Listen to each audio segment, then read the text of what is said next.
Bonjour, chers amis du potager à distance, et j'espère que vous allez bien.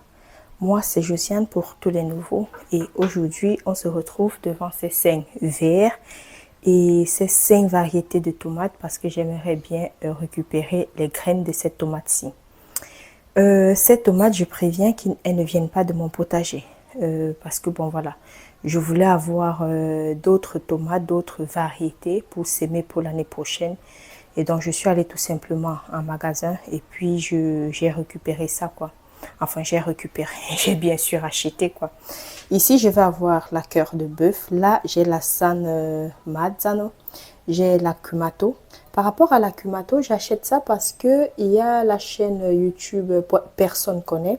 Il avait fait une vidéo dans laquelle il disait que c'est pas légal d'avoir cette tomate-ci chez lui, qu'il cultivait des tomates illégalement, un truc comme ça. Bon, moi je me suis dit, je vais aussi essayer et voir si c'est bon ou pas, enfin si ça me plaît bien sûr ou pas.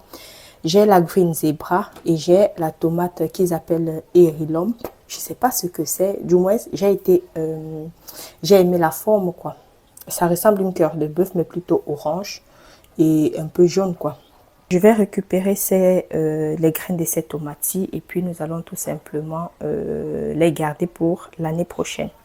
Bon, pour récupérer les graines, j'espère déjà dans un premier temps que toutes les tomates qu'on voit devant nous, toutes ces tomates ont des graines. Parce que j'ai certaines tomates ici qui n'ont pas de graines. C'est bizarre, mais ça n'a pas de graines. Mais bon, je vais quand même récupérer ces graines. Je vais commencer, je ne sais pas pourquoi je l'ai fait, mais je commence directement par la Kumato et je vais voir ce que nous avons comme graines. Moi, je préfère couper ça dans ce sens-ci pour pouvoir avoir accès à un maximum de graines. Ou bien comme ça, non, je préfère dans ce sens-ci. Tout simplement, c'est une tomate assez. Ah ouais, il y a quand même des graines. Il y a quand même des graines. Donc, je vais tout simplement faire ça comme ça. Je fais ça comme ça. Et je vais récupérer les graines. Allez, ouais. Il y en a quand même, je suis contente, hein, sincèrement. Parce qu'il y a des moments, tu ouvres une tomate et puis tu vois 2-3 graines, tu ne sais même pas comment les récupérer. Donc, moi, je récupère pratiquement tout. Et ce qui est chouette avec les graines de tomate, c'est que tu manges. Tu récupères les graines et puis tu vas, c'est pas comme la courgette où tu es obligé selon moi, ne pas consommer une courgette parce que tu veux récupérer les graines. Ici, tu manges ça très très très bien. Je fais ça comme ça. Comme ça. Allez, je vais faire ça pour tout et on se retrouve quand j'aurai terminé.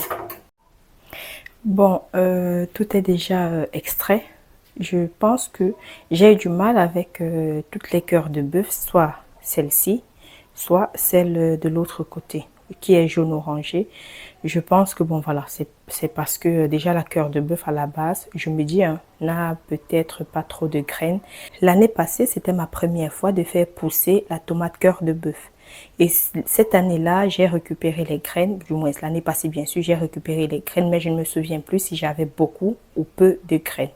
Mais bon, ce qui est sûr, j'en ai quand même quelques-unes qui vont me permettre d'avoir quelques pieds de tomates. Mais la Kumato, il y en avait pas mal et la Green Zebra aussi. Par contre, la San Marzano, il y en avait, mais pas, selon moi, pas beaucoup. Peut-être parce qu'il me fallait plusieurs tomates pour pouvoir en avoir beaucoup. Mais ça va, je ne vais pas acheter d'autres tomates pour continuer. Je vais m'arrêter à ces 5 variétés et à ces 5 quantités de graines que j'ai réussi à avoir. En fait, ce que tu vois, ces deux-ci, ce sont les graines. Ça, c'est la noix de crémie que j'ai récupérée de mon potager cette année. Et ça, c'est les graines de Chaction parce que j'ai récolté en fait ces deux tomates-là. J'ai déjà récupéré les graines. Donc, comme tu vois celle-ci, j'ai mis dans de l'eau. Je vais attendre 2-3 jours et je vais avoir quelque chose. Regarde-moi un peu ça avec cette pellicule qui se forme au-dessus. T'inquiète, c'est pas gâté du tout. Il n'y a pas de problème dessus. Il suffit en fait de rincer et après tu auras cette moisissure qui va tout simplement s'en aller et puis tu auras tes graines quoi. Même les graines de chez Action, je trouve les tomates n'ont pas beaucoup de graines. Donc, il me faut plusieurs tomates pour avoir un tout petit peu de graines. Mais bon, c'est pas grave. J'ai remarqué que chez Action, les tomates sont les pieds de tomates sont très productifs. Donc, avec le peu de graines que j'aurai, je pense que j'aurai plusieurs tomates quand même par pied, parce que j'ai remarqué ça cette année. Donc, ce qu'il me faut maintenant faire, c'est de filtrer les deux, de faire sécher sur un papier essuie-tout, ou bien même sur un papier, tout simplement. Un format A4. Tu fais sécher dessus et puis dès que c'est bien sec, tu gardes ça dans une boîte fermée.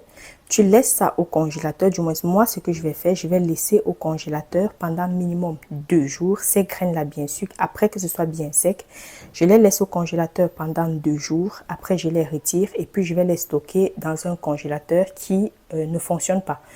En fait, c'est un congélateur qui est en panne et que je garde chez moi. Donc, faites très attention à toutes les graines que vous allez récolter.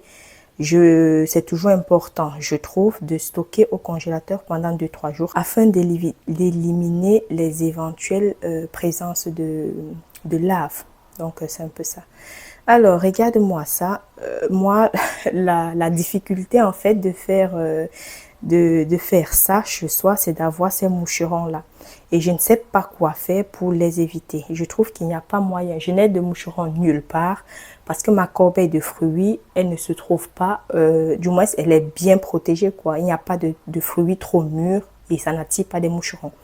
Par contre, j'ai des moucherons qui sont, je ne sais même pas d'où est-ce qu'elles sortent, je vous assure, parce que tu ne vois pas de moucherons, il suffit de laisser un truc qui est en train de moisir et automatiquement tu auras la présence de cette bestiole-là. Mais bon, dès que j'aurai fini avec toutes ces tomates, les moucherons, j'en aurai plus chez moi.